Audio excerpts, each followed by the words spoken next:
ETF index mutual funds నేర్చుకుని stock మార్కెట్లో రాణించాలనుకుంటున్నారా? వెంటనే ఈ నెంబర్కి కాల్ చేయండి. నమస్తే రమగారు. నమస్తే జయ. రమగారు, విక్రమ బేతాళ కథలు ఒకటి చెప్పుకుందామండి. చెప్తాం. పట్టుబదలని విక్రమార్కుడు మళ్ళీ వెనక్కి లోపలికి నడిచాడు. శరీరాన్ని భుజం మీద వేసుకున్నాడు. దాంతో పాటు ఉన్న భేతాళుడు కూడా ఆయనతో పాటు నడుచుకుంటూ వెళ్ళాడు. కొంత దూరం వెళ్ళాక భేతాళుడు అది చెప్పాడు, నీకు ఎంత ఓపిక, ఇంత బాగా నడుస్తున్నావు, నీకు మార్గాయాసం తెలియకుండా ఒక మంచి కథ చెప్తాను అన్నాడు. ఏం చెప్పాడట? భరుకచ్చం అనే ఒక దేశంలో జిహ్వలుడని ఒక వైశ్య కుమారుడు ఉండేవాడు. చాలా గొప్ప వ్యాపారుల కుటుంబంలో పుట్టాడు అబ్బాయి. వాడికి 14-15 ఏళ్ళ నుంచి బిజినెస్ గోలే. ఎంత బిజినెస్ చేసేవాడు, ఎన్ని రకాలో. క్రమంగా వాడి బిజినెస్ ఇంట్రెస్ట్ ఎలా అయిందంటే అది తప్పిస్తే ఇంకేది లేదు. ఆ చుట్టుపక్కల వాడి వయసు పిల్లలంతా మగపిల్లలు ఆడపిల్లల వెనకాల తిరుగుతుంటే వీడు బిజినెస్ వెనకాల పరిగెత్తేవాడు. మనం అలాంటి వాళ్ళని చూస్తాం. అవునవును కదా. అప్పుడిప్పుడో పెళ్లి చేసుకుంటారు వాళ్ళు. ఆ ఏజ్లో ఆడపిల్లల ఆసక్తులు అవి అందరికీ ఉండేటట్టుగా వీళ్ళకి డిటర్మైండ్గా ఉండే వాళ్ళకి ఉండవు. వాడు చాలా ఉత్సాహంగా చేసేవాడు. పెద్ద పెద్ద వాళ్ళు కూడా వాడి దగ్గరే సలహాలు తీసుకునేవాడు. అయితే పెళ్ళికి సంబంధాలు వచ్చినా ఇప్పుడే వద్దు, ఇంకా 25 ఏళ్ళే, ఇంకో 3-4 ఏళ్ళ తర్వాత ఇంకా బాగా సంపాదించి అప్పుడు చేసుకుంటాను అది చెప్తుండేవాడు. అయితే ఏమైందట, ఒకసారి జిహ్వలుడు సముద్రయానానికి బయలుదేరాడు. అప్పట్లో వ్యాపారాలు సముద్రం మీద బేసే ఉండేవి. అవును. ఏం చేసేవాళ్ళు, ఈ వెళ్ళేటప్పుడు సరుకేసుకెళ్ళేవాళ్ళు, అక్కడంతా అమ్ముకుని అక్కడి నుంచి సరుకేసుకుని తెచ్చుకునేవాళ్ళు. ఒక్కనాడు కూడా ఒక్క ప్రయాణంలో కూడా ఆ అబ్బాయి ఖాళీగా వెళ్ళింది కానీ వచ్చింది కానీ లేదు. సరే, మొత్తానికి పడవ వెళ్ళారు. షిప్లో నౌకలో వెళ్ళేసరికి కొంత దూరం వెళ్ళేసరికి చాలా పెద్ద తుఫాన్ వచ్చి ఏదో ఒక పక్కకి లాక్కెళ్ళిపోయింది. ఆ తుఫాన్లో ఉండి ఉండి ఉండి వీళ్ళకి ఏమిటి, మధ్య మధ్యలో ప్లాన్ ప్రకారం వెళ్తే ద్వీపాల దగ్గర ఆగి తిండి నీళ్లు సమకూర్చుకునే వాళ్ళు. నౌకాయానంలో పద్ధతులు అవి. అదే అక్కడెక్కడో ఆగడం, మొత్తం డబ్బాలు, మంచినీళ్ళ డబ్బాలు, సారా పీపాలు అన్నీ నింపుకోవటం, ఫుడ్ కావాల్సినవన్నీ పెట్టుకోవటం, ఒక 15 రోజులు ప్రయాణం చేయటం, 15 రోజుల తర్వాత ఇంకో చోటకి చేరతాం.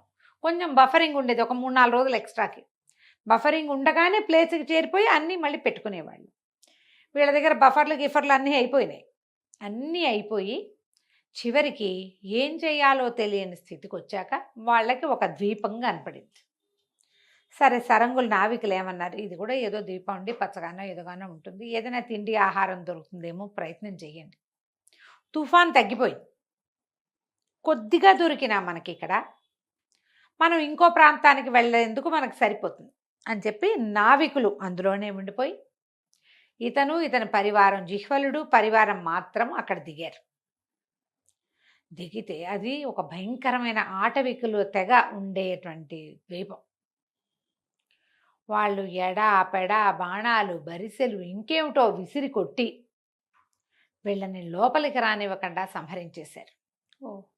ఈ గుంపు, జిహ్వలుడి గుంపు అంతా కకావికలైపోయి ప్రాణాలు అరచేతిలో పెట్టుకుని పారిపోయి జిహ్వలుడు కూడా ఓ పక్కకి ఎక్కడికో వెళ్ళిపోయాడు. అంతకుముందు 3-4 అతని వెనకాల ఉన్నారు. అతన్నే వెన్నంటి ఉన్న వాళ్ళు కూడా ఒక దశలో ఎవరు లేరు.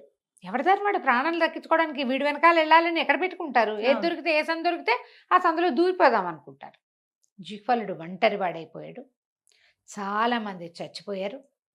ఒక 2 ప్రాణావశిష్టంగా నౌకని చేరుకున్నారు. వాళ్ళు కూడా ఒక పూట చూసి ఈ వచ్చిన వాళ్ళకి వైద్యం చేసుకుని ఇక్కడే ఉంటే అక్కడున్న వాళ్ళు ఇందులోకి వస్తే అంతేగా, చూసి చూసి ఎవరైనా వస్తారేమో అని వెయిట్ చేసి కూడా, అంటే ఈ దెబ్బలు తగిలి వచ్చిన వాళ్ళు రాగా ఇంకో 2 రోజులు ఉన్నారు, ఒక పూటన్నర అట్లా.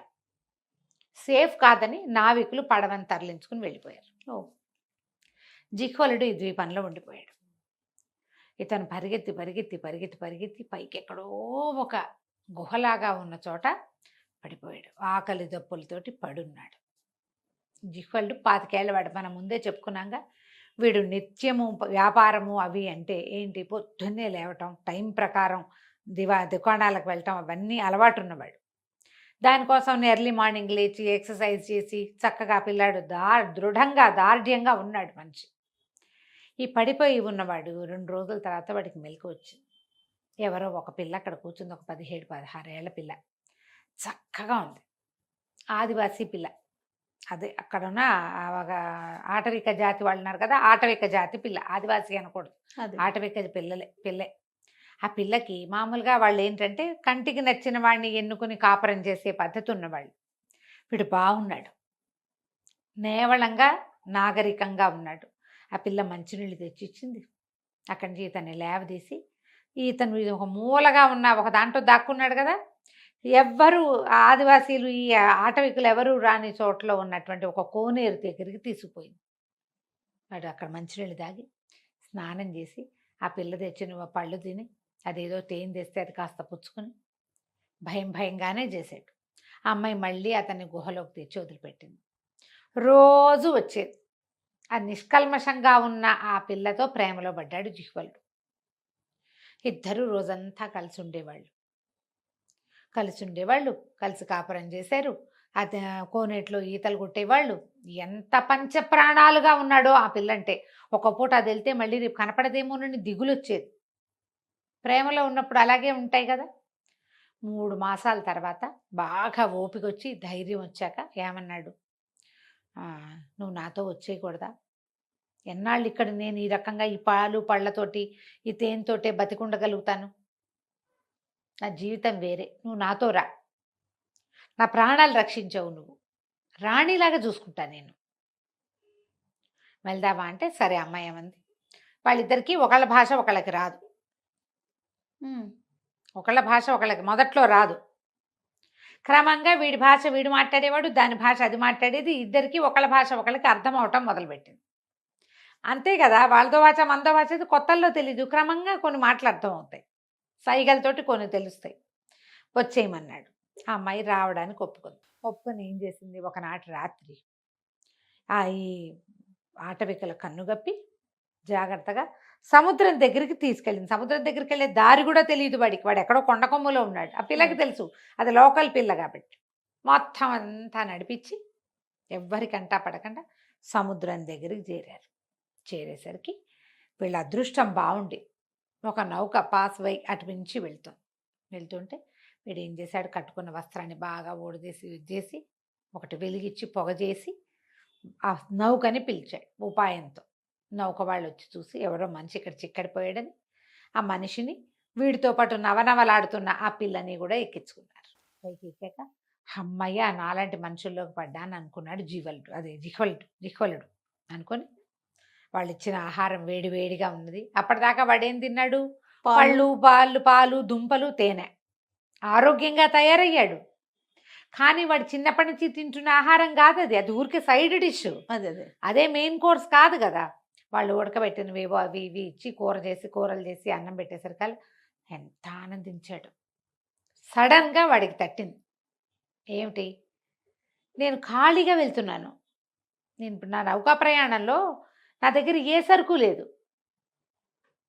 ఇప్పుడు ఇంత ప్రయాణం చేసి ఇంటికి వెళ్తాడు, ఖాళీ చేతులతోటి వెళ్తానా నేను, రూపాయి లేకుండా. అప్పుడు అతని దృష్టి తనతో ఉన్న ఈ నవనవలాడుతున్న ఆటవికల పిల్ల మీద పడింది. సరుకు లేకపోవడం ఏంది, ఇది ఉంది కదా అని చెప్పి ఆ అమ్మాయిని అమ్మకానికి పెట్టేసాక ఆ పిల్ల బల్ల బోధిపోమని అర్థమైపోయింది.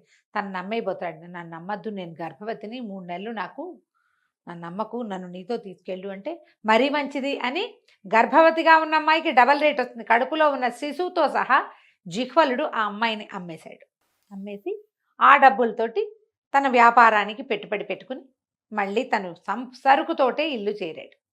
ఈ కథ చెప్పాడు మేతాళుడు. చెప్పి అడిగాడు, రాజా ఎందుకు అక్కడుండగా రాణిని చేస్తానని తీసుకొచ్చిన అమ్మాయిని బానిసగా ఎందుకు అమ్మాడు జిహ్వలుడు? ప్రేమ లేదా? ప్రేమ అంటే ఇంత మోసమా? అక్కడ ప్రేమగా ఉన్నాడు కదా, ఇక్కడ ఎందుకు లేడు? రాజుగారు చెప్పాడు, అక్కడ జిహ్వలుడికి దిక్కులేదు. మనము ఎలా ఉంటుంది మన జీవితం, మనము అవ్వా బువ్వా రెండూ కావాలనుకోకూడదు. జిహ్వలుడికి ప్రేమే కావాలంటే అక్కడ ఉంటే గనక అక్కడే ఉంటే దానికోసం చావడానికి సిద్ధపడేవాడు వాడు. అతనికి తన సాంఘిక జీవనం కావాలి, తన వ్యాపారం కావాలి. దాంట్లో ఒక ఆటవికపు పిల్లకి అవకాశమే లేదు. ఇంకా సాంఘిక జీవనం కావాలంటే ప్రేమలు, జీవితాన్ని తనను కాపాడము, తనతో ప్రేమగా ఉండడం 3 నెలలు తనని పోషించడం అసలు పాయింటే కాదు. స్వచ్ఛమైన ప్రేమ వ్యాపారమా? వ్యాపారం అంటే ఈ స్వచ్ఛాన్ని కూడా మనం కలిపేయాలి అందులో. ఇది అది కుదరదు. ప్రేమే, వ్యాపారం వ్యాపారమే. దీన్నే మనం ఏం చెప్పుకుంటాం, మన వాళ్ళు చెప్తారు కదా, పేకాటే తమ్ముడేని. ఇవి రెండు కుదరవు. జిహ్వలుడికి స్వార్థం లేచిపోయింది. అతను సహజంగా అతను వ్యాపారస్తుడు. అక్కడ వ్యాపారస్తుడు కాదు, జీవితం కోసం పోరాడుతున్నవాడు, బతుకు కోసం పోరాడుతున్న ఒక జీవి. వాడికి దొరికిన ఆసరా ఆ పిల్ల. ఆ ఆసరాతోటే బతికేవాడు. వాడు అక్కడే ఉండుంటే హాయిగా ఉండేవాడు. అమ్మాయితో చక్క పిల్లల్ని కనేవాడు, దాన్ని ఎంతో ప్రేమగా చూసుకునేవాడు. ఆ పిల్లల్ని ఇంకో స్త్రీ జోలికి కూడా వెళ్ళేవాడు కాదు. వాడు అంత త్రికరణ శుద్ధిగా చేస్తాడు. వాడు బిజినెస్ అంటూ వెనక్కి వచ్చాడు అంటే వాడు బిజినెసే త్రికరణ శుద్ధిగా చేస్తాడు. వాడు బిజినెస్ త్రికరణలో ఏముంది, పెట్టుబడి. అది అమ్మాయి. ప్రేమ మోసం కాదు, అది వేరు ఇది వేరు అని చెప్పాడు రాజు విక్రమార్కుడు. బేతాళుడు నవ్వాడు. కరెక్ట్, సరిగ్గా చెప్పావు. ఈ వ్యవహారంలో జిహ్వలుడు చేసింది వాడి రకానికి వాడికి ఓకే. ఎవరైనా ఇదే చేస్తారు.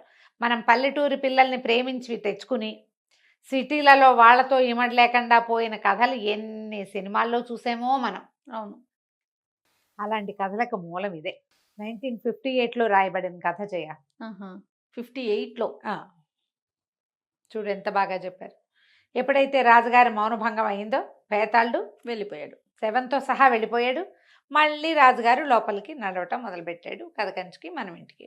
రైట్ రవి గారు, నమస్తే. నమస్తే.